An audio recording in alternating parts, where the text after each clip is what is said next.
तो कहीं ना कहीं हमारा प्रॉब्लम ये है कि एक एससी का बच्चा जो कि गांव में बैठा हुआ है, जिसके पापा खेत में काम कर रहे हैं, वो अपनी भी 2 वक्त की रोटी कमाने के लिए उसको भी खेत पर जाना पड़ता है, बल्कि मनरेगा में काम करना पड़ता है। उसके बाद वो अपनी जो भी समय बचता है उससे पढ़ाई करता है। और एक बच्चा जिसके पापा एससी हैं, वो शहर में रहता है, उसके पापा 3-3 लाख की कोचिंग अफोर्ड कर पा रहे हैं, वो बच्चा, उस बच्चे का कंपटीशन उस एससी बच्चे से है जो कि बच्चा खेत में काम कर रहा है। अब एससी में भी तो जो ज्यादा नंबर लेके आएगा उसी को तो वो सीट मिलेगी।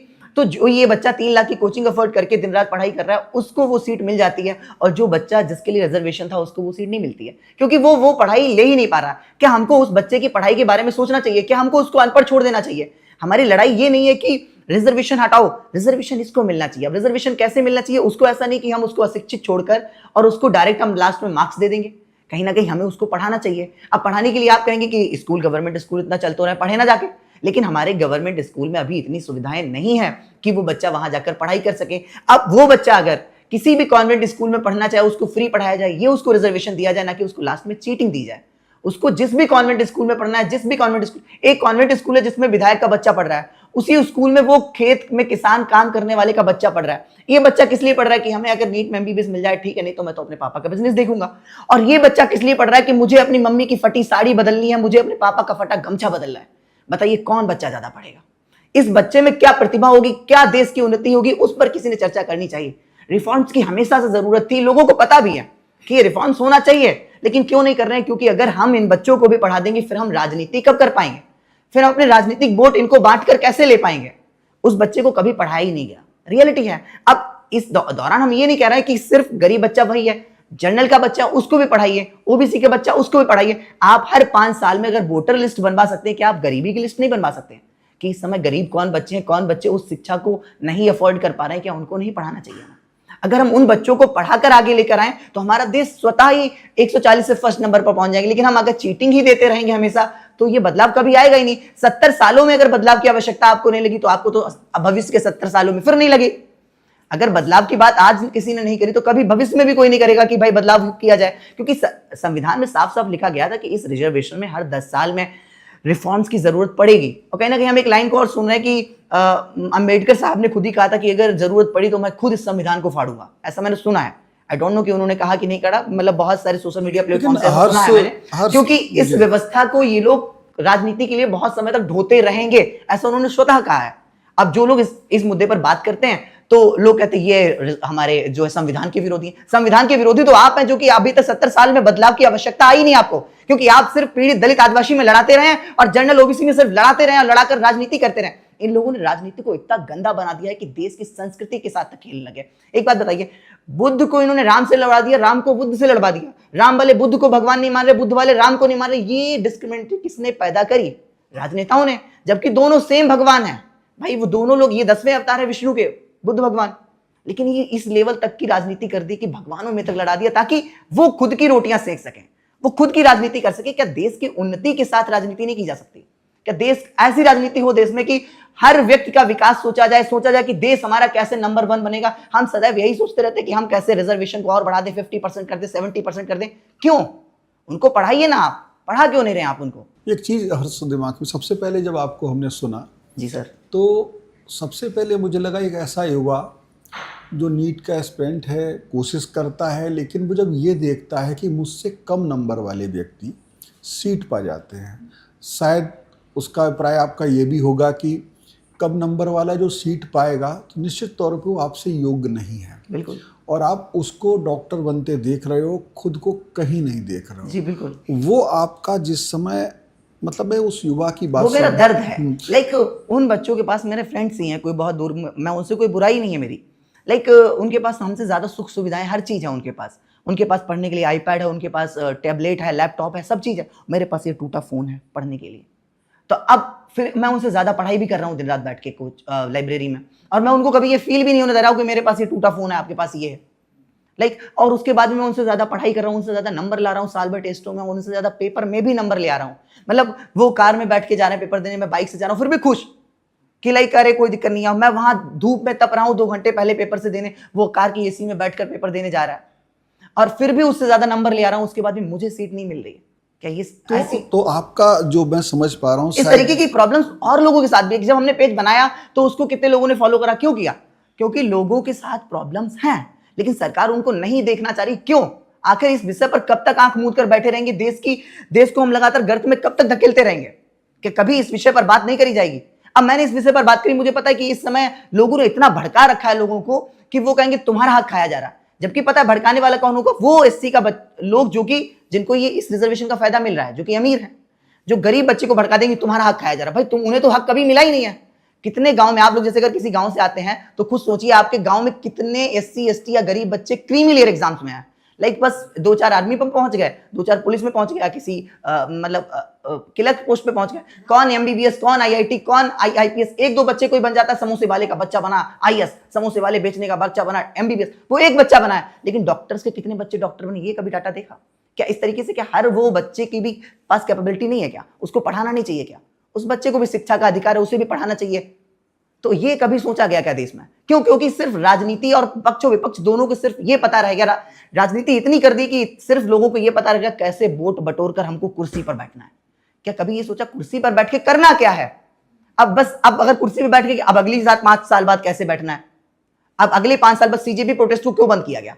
क्योंकि लोगों को अपनी कुर्सी का डर खा गया था वहां पर, जबकि उन्हें खुद पता था कि ये लोग दंगाई टाइप के लोग हैं, ये कोई स्टूडेंट नहीं है। उनको डर लग गया कि कहीं मेरी कुर्सी ना छिन जाए, तो उन्होंने उनकी बात सुन ली और स्टूडेंट से बात करना जरूरी नहीं समझा। मैं सत्ता पक्ष प्रतिपक्ष दोनों पर सवाल कर रहा हूं, क्योंकि राजनीति इस तरीके की बिगड़ चुकी है देश की। अच्छा, मैं एक आप चूंकि सीजेपी प्रोटेस्ट में भी रहे, हालांकि आवाज़ आप एक ऐसी आवाज़ भी बन चुके हैं, हम लोग समझ पा रहे हैं, हम उस दर्द को समझ, बहुत से लोग बोलते नहीं थे, जो बात आपने बोली जानते थे, इस डर से नहीं बोलते थे कि आरक्षण के खिलाफ बोलेंगे तो वही बात गद्दी की बात आ सकती, भविष्य में कभी पॉलिटिक्स नहीं कर पाएंगे। हाँ, तो आपको क्या लगता है कि ये बोलने की हिम्मत नेताओं में नहीं थी, जबकि ये 10-10 साल में रिफॉर्म समझना, उसका पुनरीक्षण करना ये होना चाहिए था? कहीं ना कहीं उनमें हिम्मत इसलिए नहीं थी, उन्हें लगता था कि हमारी राजनीति कुर्सी ना छीन जाए, क्योंकि वो सीधा सीधा कि हम रिजर्वेशन हटा देंगे। भाई हटा क्यों दोगे? भाई उस बच्चे को, जिस बच्चे को जरूरत है उसको दीजिए। क्या दीजिए? उसको चीटिंग मत दीजिए कि ये लीजिए पर्ची देख के लिख देना। उसको पढ़ाइए, पढ़ाने पर फोकस करिए। यहां तक दिमाग ही नहीं चला उनका कि हम यहां तक भी किया तो हटा देंगे, या फिर मतलब जिसको चाहिए वहां पहुंचाइए शिक्षा, उस बच्चे तक पहुंचाइए जरूरतें जिस बच्चे को चाहिए उसको। आज 5 किलो अनाज की आपको कीमत क्या पता? आपको 5 किलो राशन फ्री दिया जाए, आपको लगेगा क्या ही दे दिया सरकार ने, लेकिन जिसके पास 2 वक्त की रोटी नहीं उसको वो 5 किलो बहुत लग रहा है। तो ये माना जाए हर्ष दुबे आरक्षण के विरोधी नहीं है, आरक्षण के तरीके के विरोधी। बिल्कुल, मतलब कि देश में सुधार और देश एक उन्नति की ओर बढ़े, और भारत देश में जितना मतलब ब्रेन है उतना कहीं नहीं है। एक बात बताइए, जब अंग्रेजों ने देश पर आक्रमण किया, हम लोगों ने इतनी जल्दी ही क्रिकेट टीम को वर्ल्ड की नंबर 1 टीम कैसे बना ली? हमने अपने इसरो की व्यवस्था को इतनी जल्दी इतना अच्छा कैसे कर लिया? इसमें एक पॉइंट आता है कि जब भी अंग्रेज देश में आए तो उन्होंने एक चीज करा कि यहाँ राज्य तो करते थे, मगर वो विवाह अपना जो शादियां करते थे वो अपने वहीं से करके लाते थे। मतलब कहीं ना कहीं वो अपने जेनेटिक मेकअप को नहीं बिगाड़ पाए, इसीलिए इतनी जल्दी इसरो ने और इतनी जल्दी क्रिकेट टीम ने वहां तक पहुंचा दिया। अगर हम हर जगह ये सुविधाएं दें तो हर जगह भारत देश नंबर 1 पर पहुंचेगा। लोग कहते हैं कि भाई भारत में ही सारे भगवान पैदा हुआ। भाई ये धरती भगवानों की है तो है, यहां ज्ञान है तो ज्ञान है। अब इसमें कोई कहता रहे कि नहीं है ज्ञान, खुद ही अपनी संस्कृति को तोड़ने में लग जाए कि नहीं है हमारे पास कुछ, तो क्या कर सकते हैं? हमारे पास जो सांस्कृतिक विरासत है उसको पहले संभालें हम। चलिए हम लोग वापस अगर आरक्षण की तरफ आएँ और समझना चाहें, आपकी सबसे पहला दर्द ये था कि मेरे नंबर ज़्यादा आए और मुझे एडमिशन नहीं मिला। लेकिन अगर आरक्षण होता है किसी भी तरीके से, किसी वर्ग को किसी भी रूप में दिया जाता है, चाहे हम एससी के उन लोगों को हटा दें जो क्रीमी लेयर में आ गए हैं या जो तरक्की कर गए, उनके बच्चे भी ज़्यादा नंबर लाएंगे, वो हमारी आपकी तरह हो जाएंगे। बिल्कुल अच्छी बात। फिर जो गांव गरीब के तबके की बात होती है उसका नंबर कम आएगा, फिर वो बच्चा कहेगा मेरे नंबर ज़्यादा हैं उसके कम हैं, मैं देख रहा हूँ मेरी कसूर इतना ही कि मैं इन घर में पैदा हो गया और उसके कम नंबर में उसे एडमिशन मिल रहा है। 2 बातें मैं कंप्लीट करता हूँ। एक तो बात ये होगी, कम नंबर वाला बच्चा यानी कि कम क्षमता वाला बच्चा डॉक्टर बनेगा, देश को नुकसान, मरीजों को नुकसान, स्वास्थ्य सेवाओं को नुकसान, अगर आपकी बात को मैं मानूं। और फिर वो बच्चा भी हमारी तरह खड़ा हो जाएगा आकर के, वो एससी का बच्चा जिसको हम क्रीमी लेयर में अपने बराबर बिठा लेंगे आकर के, जो परिस्थिति आप, तो ये लड़ाई तब भी खत्म नहीं होगी। क्यों नहीं? उस समय हम साफ साफ कह रहे हैं कि भाई पढ़कर आप बनिए ना।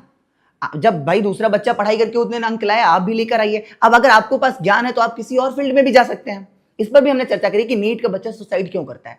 क्योंकि उस बच्चे के पास, जैसे कि वो नीट का एग्जाम देता है तो उसको लगता है हमें तो बहुत अच्छी नॉलेज है, और बाई चांस उसका एग्जाम उस दिन बिगड़ गया मान लो 3 घंटे उसका अच्छा मोमेंटम नहीं रहा, तो वो क्या सोचता है कि चलो हम कोई दूसरे एग्जाम में ट्राई कर लेंगे। तो वो दूसरे एग्जाम जब वो खगालता है तो उसको पता चलता है कि कोई भी ऐसा सिलेबस ही नहीं है दूसरे एग्जाम्स का जिन एग्जाम को देकर वो अच्छी जॉब सिक्योर कर सके। जैसे बीएससी कर सकता है, लेकिन बीएससी करके क्या कोई जॉब मिलती है सरकारी? नहीं मिलती है। बीए कर सकता है, क्या उसको करके कोई सरकारी जॉब मिलती है? नहीं मिलती है। अब जैसे कि एयरफोर्स का एग्जाम हो गया, जैसे कि मेडिकल असिस्टेंट का एग्जाम हो गया, कई जगह मेडिकल असिस्टेंट का एग्जाम है। आरक्षण का स्वरूप आपके दिमाग में क्या है? चलिए, चाहे वो एयरफोर्स कहीं भी जाता है, कोई इंजीनियरिंग में जाता है, डॉक्टर बनता है, क्लर्क का जॉब करता है, कोई भी जॉब करता है, जज बनता है, जुडिस, सब जगह आरक्षण तो है। तो आप ये कह रहे हो, मैं थोड़ा समझना चाहता हूँ आपसे, क्योंकि हम भी अपना एक युवा क्या सोचता है, अगर हमारे दिमाग में नहीं आएगा तो इस बातचीत का कोई मतलब नहीं है। ऑप्शन के लिए हर्ष, मैं भी शिवन जी के सवाल तो को मैं ये थोड़ा सा- समझना चाहता हूँ कि आपने एक बात ये कही, वो मेरी समझ में आई कि बेहतर को मौका मिले, यानी कि जिसके ज्यादा नंबर है वो डॉक्टर बने। अब अगर हम आरक्षण देते हैं तो आरक्षण का मतलब एक कैटेगरी वो आ जाए कि उनके बीच में ही आपस में कंपटीशन होगा। वो हमसे कम नंबर लाएंगे, मान लीजिए हमने गरीबी आर्थिक आधार पर ही दे दिया, मान लीजिए ऐसे कर दिया, छोड़ो हटाओ धर्म जाति पाति खत्म कर दी, तब भी गरीब का बच्चा 405 नंबर में आएगा, आप 410 नंबर में भी नहीं आ पाओगे। उदाहरण दे रहा हूँ।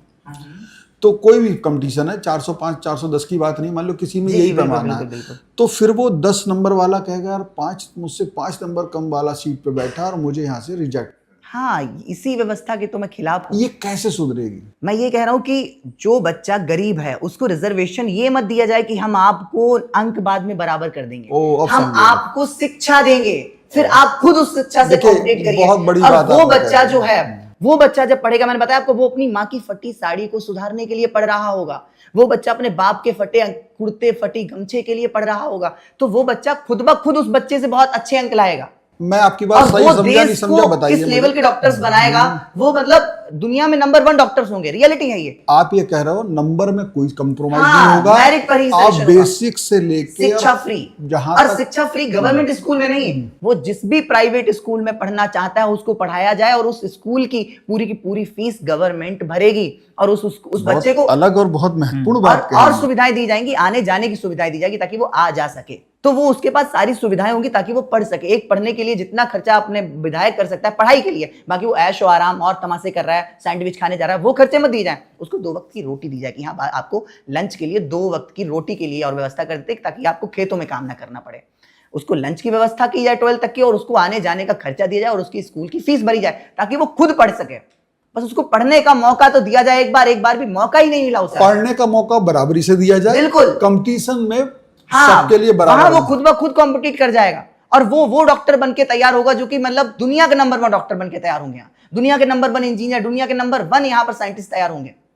क्या इस बात पर चर्चा करें किसी ने? क्या उनके पास दिमाग कम है? आप नॉन स्टॉप उसको, आपको लगता है ये नेता करेंगे, ऐसा होगा कोई? आपको लगता है करना पड़ेगा, क्योंकि अब रियल जेनजी जाग चुका है, वो करवा कर ही रहेगा। इस व्यवस्था से आप कब तक सिर्फ और सिर्फ जात पात की राजनीति कर कुर्सी हथियार रहेंगे? आपको डेवलपमेंट दिखाकर कुर्सी पर बैठने का तरीका पता होना चाहिए, तभी आपको कुर्सी पर बैठाएगा। मैंने सीजेपी को कवर किया जी सर, और जहां तक मैं समझा वहां पे जिस तरह से चंद्रशेखर की पार्टी, क्या नाम है उसका, आजाद समाज पार्टी के लोग भी थे, और भी कई लोग थे, कई ऐसे लोग थे, वो आरक्षण को बहुत महत्वपूर्ण मान रहे थे, जय भीम, और वो उनका कहना ये था, मतलब हम सब लोग मान के चले ये तो व्यवस्था ही बन चुकी है, ऐसा मेंटली उसको दबा दिया हम लोगों ने। तो उस आंदोलन के लोग, आपने कहा जैन जी आ चुका है, उस आंदोलन में वो सारे लोग थे जो आरक्षण के समर्थक भी थे, हर तरह के लोग थे। तो उस तरह का आंदोलन आपकी विचारधारा के लोग कैसे, आपकी मतलब जो आपने बात रखी, अगर मैं भी उसमें मान लो शामिल भी हो जाऊं या ना, तो वो उतना बड़ा आंदोलन तो नहीं कर पाएंगे, जनसंख्या का बड़ा। चंद्रशेखर रावत कभी इसमें सपोर्ट में नहीं, क्योंकि उनको उसी राजनीति से वोट पाकर सत्ता हथियाई है, उन्हें काम करना आता ही नहीं है। उन्होंने इस प्रकार की राजनीति कर कर ही कुर्सी पर बैठे हैं। कौन आएंगे? अखिलेश यादव आएंगे? कोई नहीं आएगा। मैं तो कहता हूँ कहीं ना कहीं बीजेपी आएगी, वो भी नहीं आएगी। प्रेजेंट सिचुएशन में वो भी कहते हैं कि मेरा जनरल वोट बैंक है, मेरा ओबीसी। भाई यार, सबका वोट बैंक क्यों नहीं है? मानवता की राजनीति कब देश में होगी? तो आपकी आवाज कैसे उठेगी? हमारी आवाज जेन जी उठाएगा, हमारी आवाज जो देश के लोग हैं वो उठाएंगे। बीजेपी के कार्यकर्ता या कांग्रेस के कार्यकर्ता थोड़ी उठाने आएंगे, क्योंकि उनको तो इसी तरीके से राजनीति करना आता है। वो उस गंदी राजनीति का बहुत बड़े लेवल से उसके वो मतलब दिमागी रूप से कीड़े बन चुके हैं। जैन जी भी तो जातियों में बट जाएगा। हाँ, वो इस बात को समझेगा, नहीं समझ रहा तो 5-6 मिलियन फॉलोअर्स और कई सारे पेज, जितने देश भर में पेज बन रहा है रिजर्वेशन के नाम पर, या फिर जितने भी लोग रिजर्वेशन की बात कर रहे हैं, क्यों इतने क्या फॉलोअर्स लगता है मुकेंद्र? मैं आपने क्यों वही बुलाया आज सवाल, हमें? हर्ष, तो मतलब हम उम्मीद कर सकते हैं कि सीजेपी जैसा कोई आगे इस तरह का आंदोलन आने वाला है? अगर सरकार आंदोलनों से ही सुनती है हमारी बातों को, तो हम आंदोलन करेंगे। इससे अच्छा उदाहरण नहीं हो सकता ना, क्योंकि क्योंकि 30 दिन लोगों तक ने- जो प्रोटेस्ट हुआ सबको लगा कुछ नहीं होने वाला। जी बिल्कुल। 500 लोग हैं, 1000 लोग हैं, वो कम ज्यादा होते रहे, सबको लगा खत्म हो जाएगा, ये धरना हटा दिया जाएगा। अचानक से वो संसद मार्च आता है और फिर सरकार एक के बाद एक बातें करती है, इस्तीफा भी हो जाता है, 3 मांगे पूरी हो जाती है। फिर उसके बाद आप लोगों का ये आंदोलन रिजर्वेशन वाला शुरू होता है। 5 मिलियन आपके फॉलोअर्स है, जैसे कि हमने अभी कांट छांट दिए कि चंद्रशेखर नहीं आएंगे, अखिलेश नहीं आएंगे, तमाम ऐसे कोई राजनीतिक राजनेता दल नहीं नहीं आएगा। आएंगे। अगर राजनेता आएगा तो उसके अच्छी बाद बात। भी ये नंबर आप बड़ा देख पा रहे हैं? हाँ 5 बिल्कुल मिलियन बिल्कुल। हम्म। 5 मिलियन पर तो सरकारें बदल जाती हैं, स्टेट की सरकारें बदल जाती हैं हमारे हिसाब से, तो फिर क्यों नहीं आएंगे? प्लान क्या से देख पा रहे हैं आगे हर्ष की, क्या करने वाले हैं आप लोग आगे हम इस लोग देखो पेज के सिंपल बाद? सा इस मुद्दे को ऑनलाइन उठा रहे हैं। अगर ऑनलाइन हमारी बातों को सरकार सुनेगी, जेनजी तरीके से प्रोटेस्ट को मानेगी कि हाँ ऑनलाइन प्रोटेस्ट के से भी हम बात करेंगे, सिर्फ हम दंगाइयों से या धरना पर बैठने वाले लोगों से ही सिर्फ डिस्कशन करके जेपी नड्डा जी नहीं बात करेंगे, तो हम उनसे बात करेंगे और इस मुद्दे पर कहेंगे कि भाई ये रिफॉर्म्स की जरूरत है, देश को जरूरत है, मुझे जरूरत नहीं है क्योंकि मेरी जरूरतें थी, अब तक तो मैं बीडीएस मैंने ले लिया है। भाई मैं इतना पीड़ित हो चुका हूं, मेरी पूरी फैमिली इतनी पीड़ित हो चुकी है। अगर मैं सच बताऊं तो मैं जब पैदा हुआ था तो एक अपर मिडिल क्लास में हुआ था, और पढ़ते पढ़ते हम गरीबी रेखा के नीचे आ चुके हैं। मतलब सिर्फ पढ़ाई पर खर्चा किया है सारा। अब बात बताइए, हम सब कुछ उस पर दांव पर लगाने के बाद पढ़े हैं, और जो बच्चे ने कुछ भी दांव पर नहीं लगाया, बस उसके पापा के नाम के आगे 80 लिखा हुआ था, उसके पास सब कुछ है, तो उस बच्चे को सीट मिल जाएगी। हम सब कुछ दांव पर लगा के लड़ेंगे तो बच्चा सुसाइड एक करेगा। सवाल Subscribe to One India and never miss an update. Download the One India app now.